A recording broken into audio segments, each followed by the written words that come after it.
वायुमंडल क्या है? कुछ नहीं जानते तो हम बता सकते हैं वायु का मंडल, मंडल मतलब परत, वायु की परत। क्लियर है?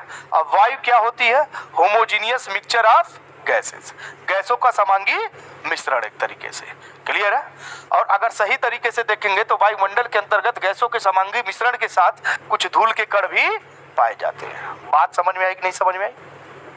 क्लियर है नहीं क्लियर है?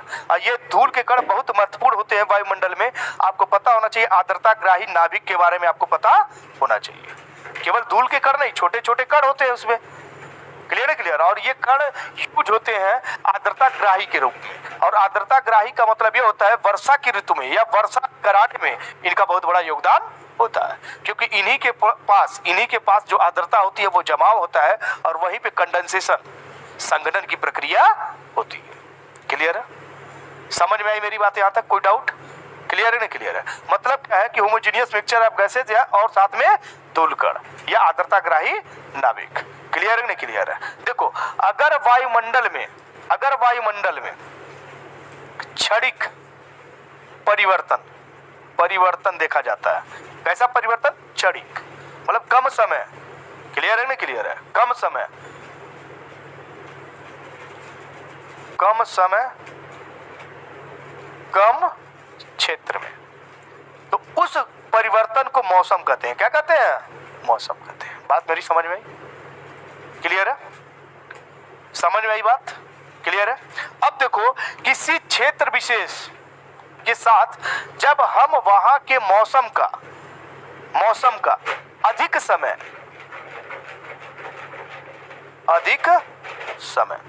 विस्तृत क्षेत्र में अवलोकन करके औसत लेते हैं तो वो क्या होता है? जलवायु। क्लियर है? कई जगह 25 से 30 साल आपको लिखा मिल जाएगा। क्लियर है? समझ में आई मेरी बात? अब देखो, जलवायु कुछ भी नहीं पता है तो आपको ये चीज बताना चाहिए कि जलवायु मतलब जलवायु में कहीं ना कहीं जल और वहां के वायु के बारे में बात करेगा। क्लियर नहीं क्लियर? कुछ भी नहीं पता है तो वैसे आप ज्योग्राफी में पढ़ चुके होंगे, भूगोल में पढ़ चुके होंगे जलवायु के क्या क्या कारक तत्व होते हैं और जलवायु के क्या क्या मतलब उसमें एलिमेंट पाए जाते हैं, क्या क्या तत्व होते हैं। जैसे तापमान होगा कि नहीं, आर्द्रता होगा, वर्षा की मात्रा होगी, है कि नहीं है, दाब होगा, ये सब जलवायु के कहीं ना कहीं कारक तत्वों में देखे जाते हैं। क्लियर है? क्लियर है? मतलब जलवायु इनसे प्रभावित होगी, अगर जलवायु इनसे प्रभावित होगी तो अगर इनमें परिवर्तन हो गया तो जलवायु में भी परिवर्तन आएगा कि नहीं आएगा? और इसी जलवायु में परिवर्तन ही, ये जो जलवायु परिवर्तन हो रहा है, इसी जलवायु में परिवर्तन ही जो प्रक्रिया के तौर पे देखा जाएगा, उसी को आज के डेट में जलवायु परिवर्तन के रूप में देखा जाता है, क्लाइमेट चेंज के रूप में देखा जाता है। मतलब ध्यान से समझो, ये तो हो गया औसत, लेकिन वास्तविकता में स्टार्ट यहां से हो रहा है ना, हो रहा है कि नहीं हो रहा है? नाइट्रोजन है, ऑक्सीजन है, आर्गन है, CO2 है, ऐसे बहुत सारे हैं, जियान वगैरह सब है कि नहीं है? अब मतलब क्या है कि इन गैसों में ही तो परिवर्तन देखा जा रहा है कि नहीं है? क्लियर? अच्छा, धूल कण बढ़ रहे हैं नहीं प्रदूषण के कारण, तो इन सब में अगर परिवर्तन हो रहा है, इनके कंबाइंड इफेक्ट से हमें देखने को मिलेगा क्या कि भैया जलवायु में परिवर्तन हो रहा है। समझ में आई बात? क्लियर है? Doubt clear?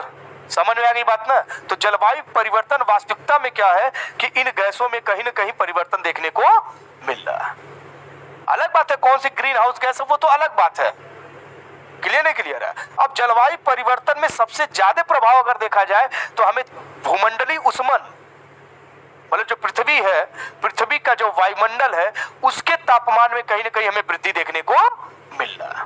तब हम जाएंगे हो अच्छा वृद्धि, तो देखेंगे यार कुछ और कारण होगा। और क्या कारण हो सकता है? इस वृद्धि का मुख्य कारण क्या हो सकता है? तो देखेंगे कि भैया CO2 एक रोल इसको दिखेगा, दूसरा रोल जलवाष्प। वैसे सबसे ज्यादा जलवाष्प होता है, समझ गए, इसका रोल होता है सबसे ज्यादा, लेकिन मानव जनित प्रक्रियाओं के कारण CO2 के दर में क्या हो गया? वृद्धि हो गया। वृक्षों का कटाव हुआ, है कि नहीं है? जलावन की लकड़ियों का जलाया गया। औद्योगिक क्रांति के दौर में अलग अलग रॉ मटेरियल का यूज किया गया और ईंधन के रूप में उन मटेरियल का यूज किया गया। जब उनको जलाया गया तो हमें क्या प्रदूषण देखने को मिला और जिससे CO2 के कॉन्सेंट्रेशन लेवल में वृद्धि हो गई। और ये सब जो गैसेज है ये ग्रीन हाउस गैसेज होती है, बहुत सारी गैसेज है, मीथेन वगैरह सब कुछ है, CFC वगैरह है, बात वो नहीं है। लेकिन नेचर क्या हो रहा है, ये कहीं न कहीं जो भूमंडलीय उष्मन है, ग्लोबल वार्मिंग है, उनको क्या कर रहे हैं, बढ़ा रहे हैं। अब ग्लोबल वार्मिंग के कारण मतलब क्या, ग्लोबल वार्मिंग के कारण क्या हो रहा है, जलवायु में परिवर्तन। बात मेरी समझ में आई? क्लियर है नहीं क्लियर है? ठीक है ना। तो जलवायु परिवर्तन सुनने या देखने में हो सकता है छोटा लगे, लेकिन इसके प्रभाव बहुत बड़े हो सकते हैं, है कि नहीं? कहीं के तापमान में परिवर्तन दिख रहा है, ये तापमान को बढ़ा रहा है कि नहीं बढ़ा रहा है? और ये तापमान बढ़ना क्या वर्षा की मात्रा को प्रभावित करता है कि नहीं करता है? करेगा। समझ में आ रहा नहीं आ रहा मेरी बात? और कहीं पे अगर वर्षा की मात्रा प्रभावित हो जाएगी तो वहां पे जो वनस्पतियां हैं वो प्रभावित होंगी कि नहीं होंगी? होगा कि नहीं होगा? बात मेरी समझो। अगर मैं कहूं कि जलवायु को प्रभावित करने वाले कारकों में अन्य कारकों के अलावा तापमान और वर्षा सबसे महत्वपूर्ण कारक है, तो क्या गलत है? नहीं होगा। और इन्हीं तापमान और वर्षा के आधार पे विश्व के विभिन्न क्षेत्रों में अलग अलग तरीके की वनस्पतियां पाई जाती हैं। बात मेरी समझ में आ रही है? क्लियर। अब देखो ग्लोबल वार्मिंग और अन्य कारणों से कहीं न कहीं ये तापमान भी बढ़ रहा है, वर्षा की मात्रा में भी परिवर्तन देखने को मिल रहा है। तो पूरे विश्व की अगर हम देखें तो वनस्पतियों में भी परिवर्तन दिखेगा कि नहीं दिखेगा? समझ में आया कि नहीं आया मेरी बात? क्लियर है नहीं क्लियर है? यहाँ तक कोई डाउट, कोई परेशानी? आप ध्यान से समझो, जो जलवायु परिवर्तन होते हैं इसके जो कारक है वो दो तरीके से डिवाइड होंगे। एक होगा प्राकृतिक, एक होगा क्या, मानव जनित। जलवायु परिवर्तन कहीं न कहीं अगर देखा जाए एक प्राकृतिक घटना है कि नहीं है?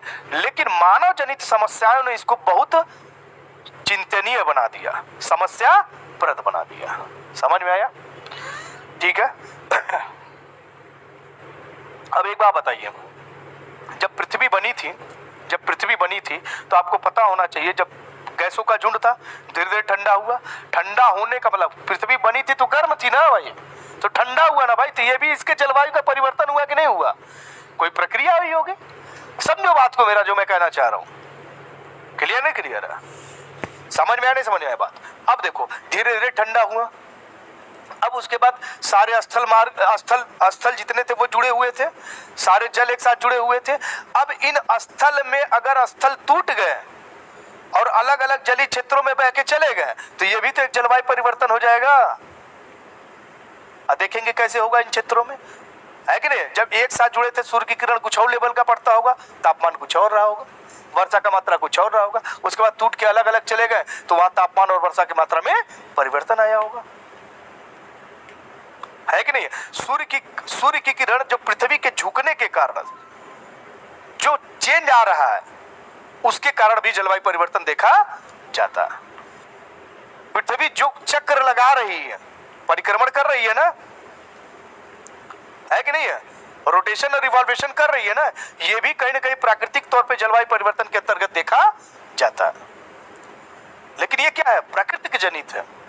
समझ में आया नहीं समझ में? इससे वो समस्या नहीं देखने को मिलती जो समस्या आज के दौर में मानव जनित प्रक्रिया ने बढ़ा के कर दिया। क्लियर है? कोई डाउट, कोई परेशानी नहीं ना? तो इसमें लिखेंगे, समझेंगे, लेकिन सबसे पहले ये हेड लिख लीजिए सब ऐसे।